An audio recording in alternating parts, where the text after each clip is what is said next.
Hello, this video is about how to make a pattern and sew this beautiful pajama.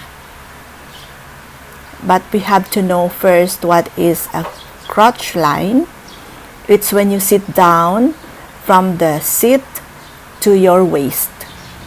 Now, here is how to make a pattern on the crotch side. So, from A to B is 3 inches, and then from B to B1 is 2 inches, and then you smoothen it with a French curve.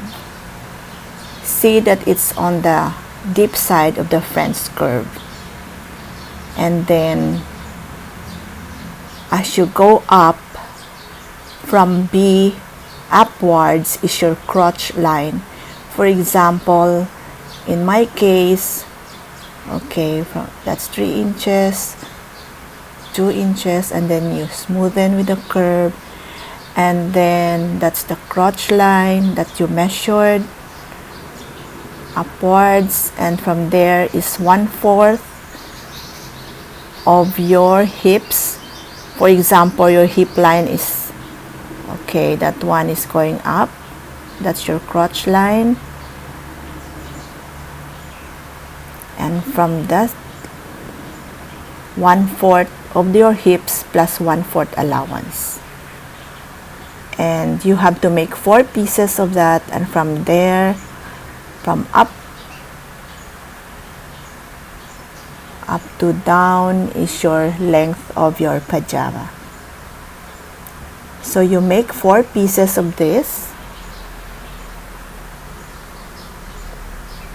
You would need a 45 inches by 45 inches cloth. This cloth has a pattern, so make sure that your patterns are well placed. So the other side has a different design. That's why it's a bit tricky to put the pattern. So that's the other side of the print, just showing the beautiful pattern. This is an Indonesian batik cloth, and it's very soft. Now that's the other pattern, so it makes it a bit complicated. So now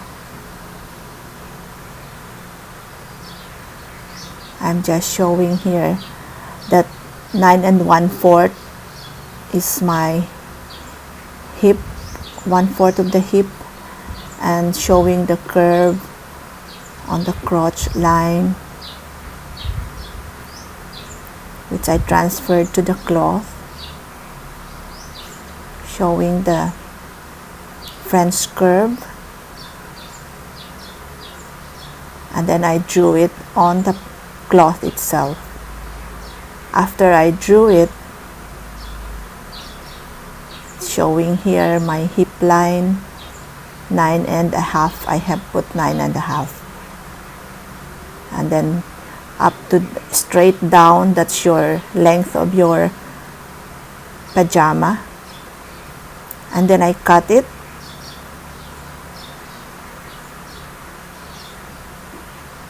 So there are 4 pieces.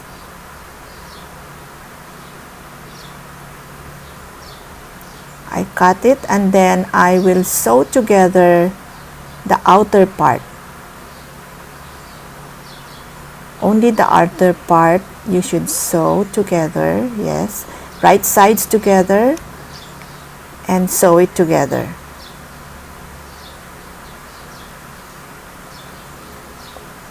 I used my zigzag to stabilize the seams.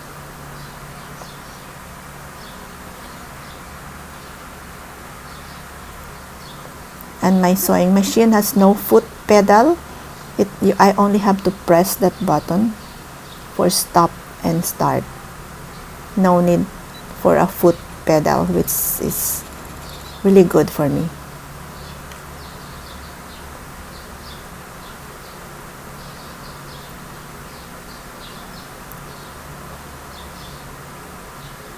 That's the zigzag stitch.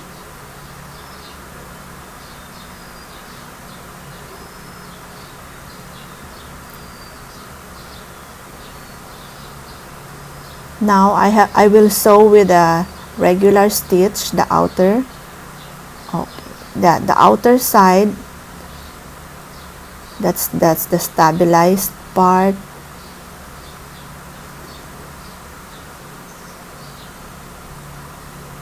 That's the part for the garter on top.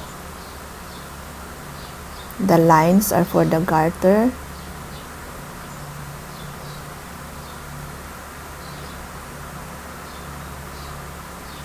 So right sides together.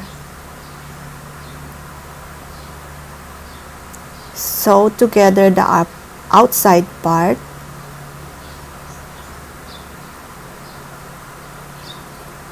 That's the straight stitch, and then open it up. Remember, I did not join together the inner part, only the outer part of the pajama, and then I opened it up. So there will be another one of this, which I will put on top of this, right sides together.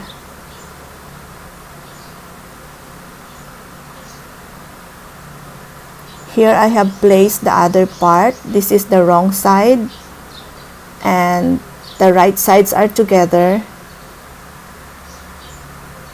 facing each other, the right side. Then I will sew along the crotch line, joining the crotch lines on both sides.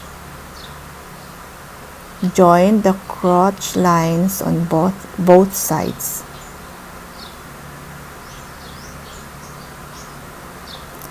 After I join them, look closely, because I will align the two sides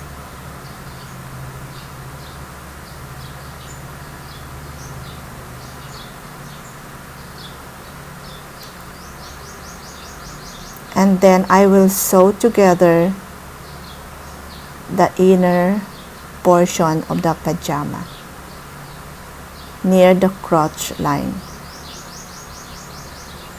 Yes, I aligned the crotch line and sew together the inside.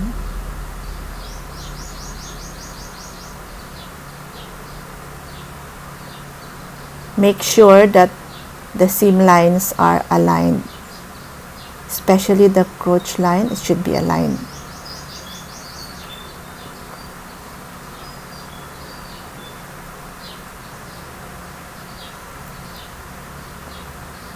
Then I will sew on that area on both sides and put the garter, and now it's here. It's done. Seams are done, and you can wear this both sides. Bye!